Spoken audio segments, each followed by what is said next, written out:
All right, we're here at the COP24 in Poland with Senator Robert Hertzberg, and you represent Hollywood in California. So tell us, what are you doing here? Well, I'm here because this is a critically important issue. California has been leading on climate change and all of the various laws associated with it. And, you know, you've got to stay in it. And even though we're just writing a rule book, and I think that my colleague, Senator Wachowski, who's here with me, I think we're the only elected officials that I can find from anywhere in the world. We've got a lot of ministers. But, you know, you show up. You show respect, and you make sure everybody knows how important this issue is. The truth of the matter is that we literally have met the Paris guidelines, the Accord guidelines of the United States, because of all the actions of cities and states around the United States of America, because we're so aggressive. So we're working hard and working with countries all over the world and provinces all over the world to achieve these important objectives, whether our federal government agrees or not. Okay, yeah, I was going to say there's kind of a sense of doom among some of the people here that Trump said we're leaving the Paris Agreement, you know, the protests in France. So the situation is a little bit different in California, I guess? Well, it's more than just different in California. It's different all across the country. You know, our current president was a real estate developer, and he's negotiating.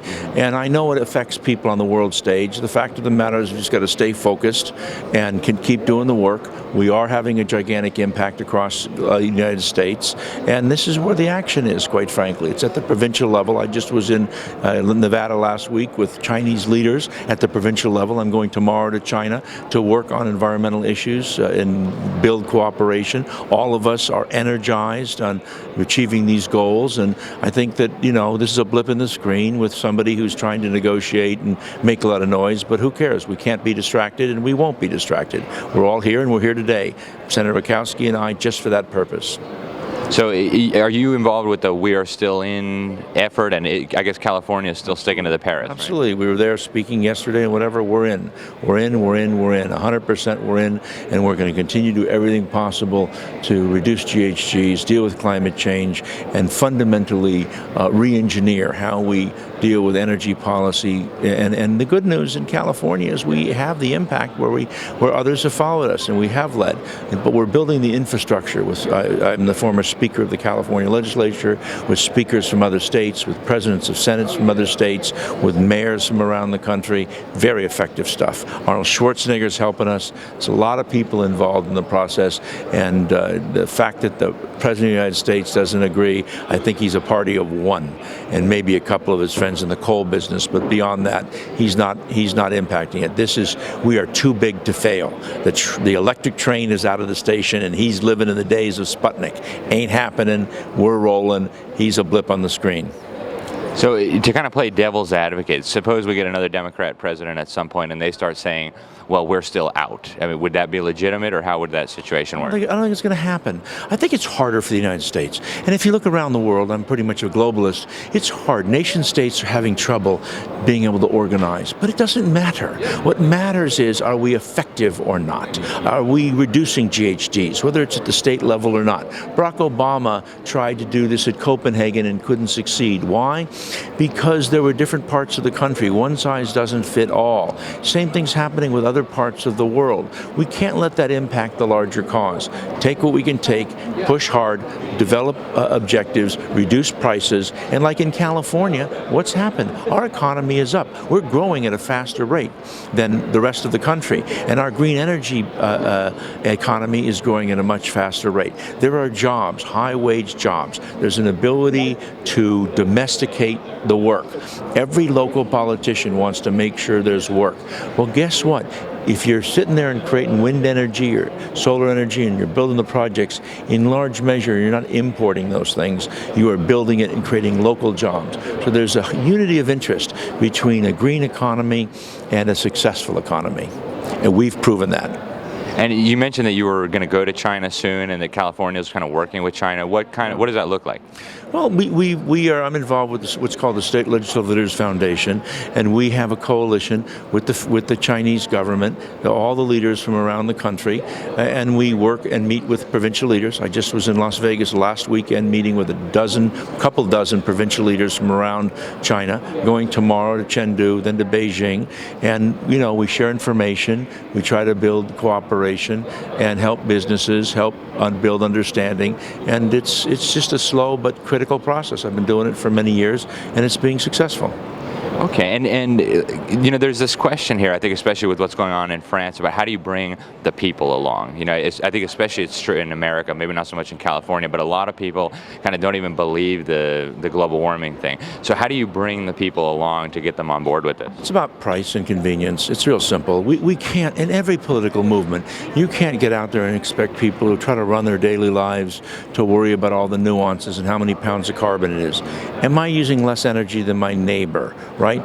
Can I get these services that cost me less money, that are more convenient to me, that also happen to be green? I believe that you don't lead with the policy, you lead with the solutions that are for everybody's daily life, and when you bake in those ways. So for example, for financing, you can create, Katrina just had this issue where they wanted to rebuild greenhouses and they were more expensive.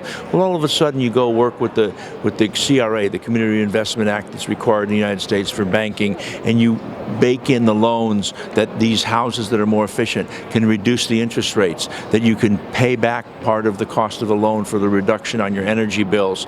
And all of a sudden now you can have a house that is less of a GHG footprint, that's cleaner, could be zero emission, and is actually less money. There's a number of creative ways. It's incumbent upon us to have the Steve Jobs, to have the Bill Gates or the Elon Musk's innovation, not just in the idea, but in the application to people's everyday lives. That's the future. That's what's happening. Those are the changes. Using RFD tags on trees so they use less water. In forest fires, we're using cameras to be able to determine technology when those fires start. We have a new technology for satellites in California that identifies every single major emitter of methane gas, and we can then figure out who they are and solve the problem. It is an elegant way to use technology and marry it with super simple, customer-friendly solutions. That's the key. That's what we've got to do. It's not about lecturing people about how they should live their lives. And it's okay. We're getting there. Technology's changing, and the markets are changing, and business is fundamentally getting it, and finance community is fundamentally getting it. Mm-hmm. Yeah, so I think when something makes economic sense, it's an easy sell. But you mentioned you were a globalist, and Trump says regularly he's a nationalist. So how do you envision that conflict, if there is one? And I think most of the people here would probably identify themselves as globalists. So what does that mean for the U.S. relationship with the world, for this climate summit, and just in general? Well, I think that the nationalist point that the current president's engaged in is just trying to politically play on the frustration that people have. You can say what you want. We are globalists. You buy a car, you go into Alabama and you buy a Mercedes. It's made in Alabama, right? Toyotas are made, or Nissans are made in Tennessee. Parts on all the cars are all part of the world. We're all in this together.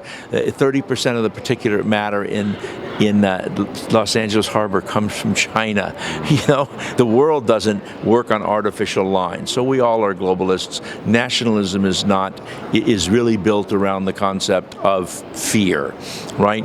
What are we doing in California? We're going green, and we're building jobs so that people aren't angry because they're getting work, and they're high-wage jobs. We're domesticating work as opposed to bringing it in. So there's a way to still be a globalist and understand the internet, understand the globe and artificial intelligence and machine learning, and balance that with a thoughtful and intelligent approach that doesn't play on people's fear. Because that's what nationalism does. It's done throughout history, plays on people's fear, us versus them. When I'm just waiting for the Martians to come. So the Martians to come, it's going to be Earthlings against everybody else, and we're all us, and it takes away all the differences and the challenges. But as long as we're responsible in taking care of people, their health, their hopes, their dreams, their aspirations, their kids, that's what our job is. You don't have to play the nationalism game when that's the case. It's just negative politics. Seen it. I've been in politics, in and around politics for 45 years, and it's just unfortunate those things happen, and it happens all over the world. Okay, and so as an elected official with a lot of business experience, what more would you like to say to the American people, and particularly the American people who maybe don't understand why there's a climate summit going on or don't agree with what's happening here? Well, when you read the most recent reports, even the best science didn't even predict how bad it's going to be. And it's not bad because if you don't live on the beach, okay, you're not being affected. It affects health. It affects the temperature when bugs come out and cause disease. When you really do the homework, the implications on your personal life from this climate change are just extraordinary, on your family, on your kids' future. So you should care in that regard, and what we're trying to do is to build the communications and the relationships to figure out how we can work together, learn from each other, solve the problem so we can provide that for folks, everyday folks.